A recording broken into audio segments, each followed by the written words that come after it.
Hi everyone, it's Laura here and welcome back to my YouTube channel.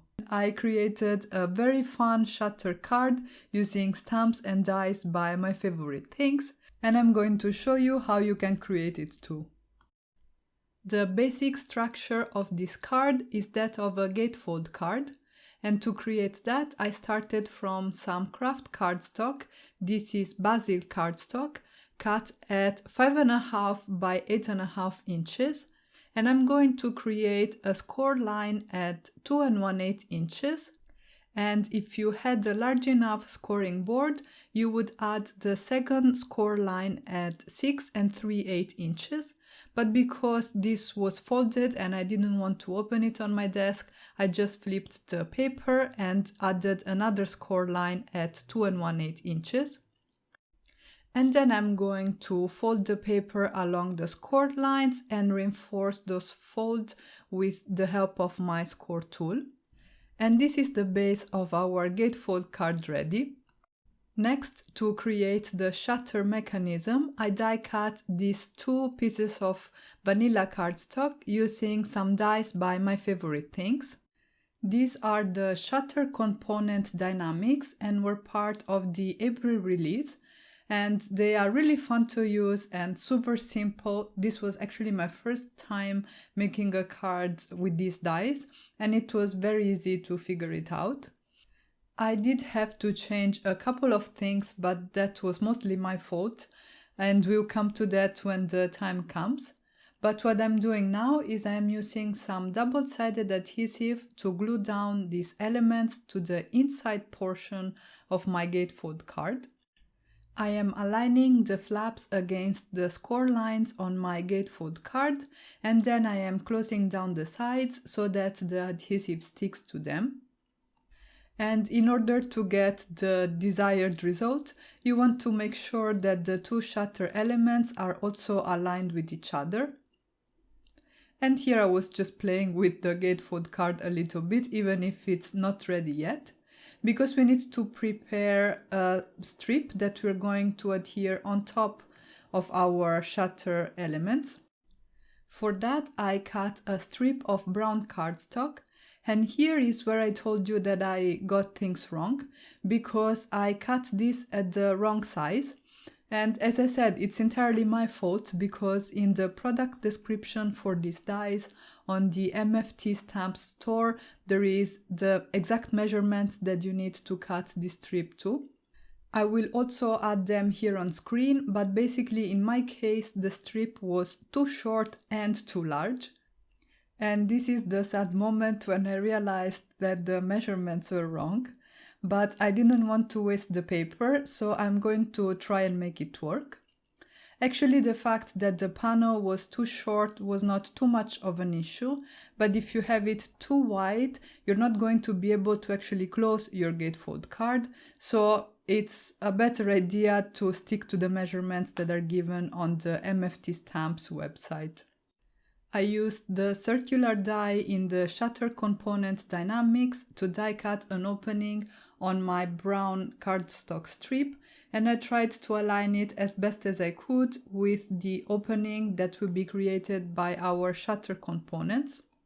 And at this point, when I was trying to open and close my gatefold card, I realized that the strip was too wide, and so I trimmed it down to 3 inches wide.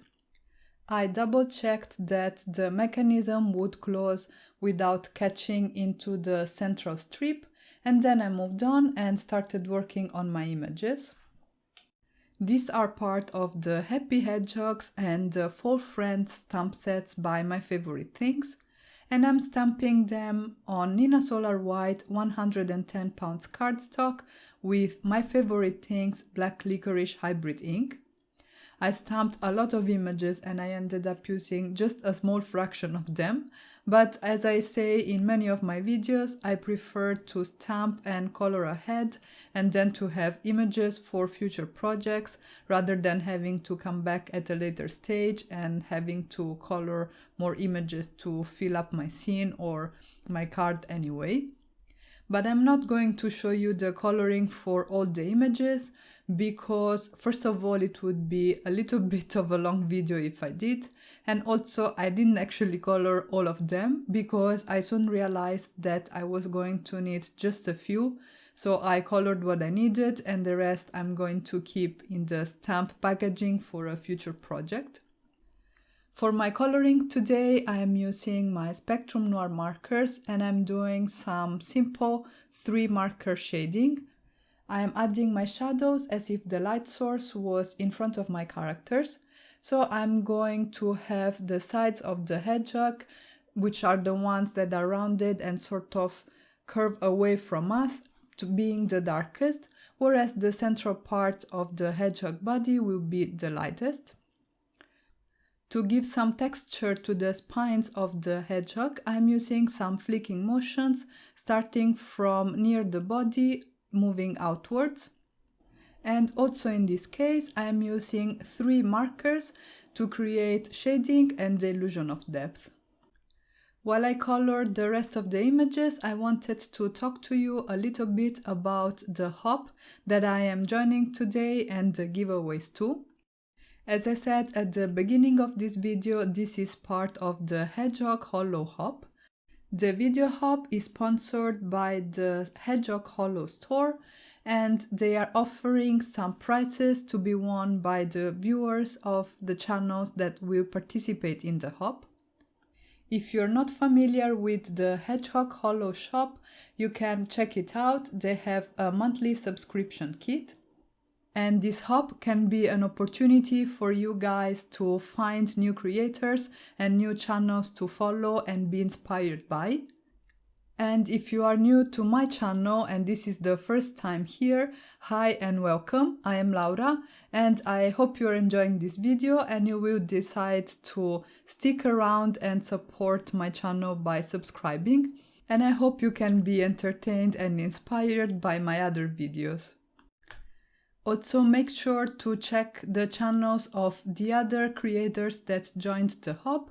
And for all the details about the giveaways, you can check out the description box down below if you're watching on YouTube, and I will have that same information on my blog. Back to the card. Once I was done coloring the images, I fussy cut them with my EK Success Cutter B scissors. There are dies available for these stamp sets and I will link and list them in the description box down below as well as on my blog in case you're interested.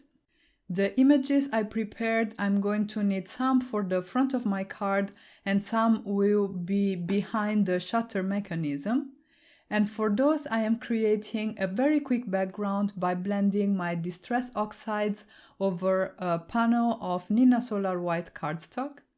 I started with peacock feathers, but then I figured that I wanted a bit of a more true blue, so I switched to salty ocean instead. I also realized that I wanted something else on my background, so I quickly colored in some leaves, and this stamp is part of the My Favorite Things Fall Friends stamp sets. I am again using my Spectrum Noir markers and I'm doing some super quick and super simple coloring because most of this image will be hidden anyway. And then at that point I could actually go ahead and adhere everything to the inside of my gatefold card. I started with the sky background. I then added the leaves and you see that I fussy cut in a precise manner just the top because that's the only part that will show a little bit through our shutter mechanism. And then finally I glued down the hedgehog. And at this point I realized another thing that I could have done better for this card, because by opening and closing the shutter mechanism, my side elements were sort of catching in the edges of the images. I fixed it by adding more glue and making sure that everything was stuck down completely, but it would have been easier and less error prone if I had created a 1-layer scene to go behind my shutter element. Once I made sure that the images were secured flat on the inside of the gatefold card, I glued down also the central strip. And here you can see how fun the effect of this shutter card is. I went ahead and started adding a few details to the inside of my card. I started by adding some white highlight with a white jelly roll pen to the hedgehog as well as to the acorn that he's holding. This is a jelly roll pen number 8 by Sakura. I then stamped one of the sentiments in the Happy Hedgehogs stamp set by My Favorite Things on some more vanilla cardstock, and I die cut it using one of the banner dies in the Blueprints 27 Die-namics. I adhered the banner to the bottom portion of the central strip. I added one of those 2 adorable squirrels above the banner, and then I added some highlights to that too with the same white jelly roll pen. In order to keep the gatefold card closed, I created a band that will wrap around it. It worked, but the measurements were a little bit tight, and also you can see it doesn't reach across. But this is not a problem because I had planned anyway to use this die from the Blueprints 31 Die-namics by My Favorite Things to dress up the band a little bit. The band measures 1.5 inches by 8.5 inches and is scored at 2 1/8 inches and 6 3/8 inches. I used the same brown and vanilla cardstock that I have on the inside of the card. I added some craft cardstock to have a craft element in my band as well, and then I adhered a couple of images that I had colored and cut off camera. Again, I have one hedgehog and one squirrel on the front of my card too, and also for these images I added some highlights with my white jelly roll pen. I used my mini Misty to stamp the Hello Friend sentiment part of the Happy Hedgehogs stamp set on the center of my band too, so that I have a sentiment on the front of the card and one on the inside. Here I used some Heavy Doodle memo tape to keep my gatefold card closed because I wanted to add some extra detail on the front. So I took a few of the smaller images in the stamp sets I used today, I mounted them on an acrylic block, and then I used some white pigment ink by Lawn Fawn to create a subtle pattern paper effect. And that finished off my card. And here is the final result. I have to say that I really love the way this card turned out. It's super cute with these adorable critters, and the interactive element is always so fun. Plus, these dies really make it easy to create this card.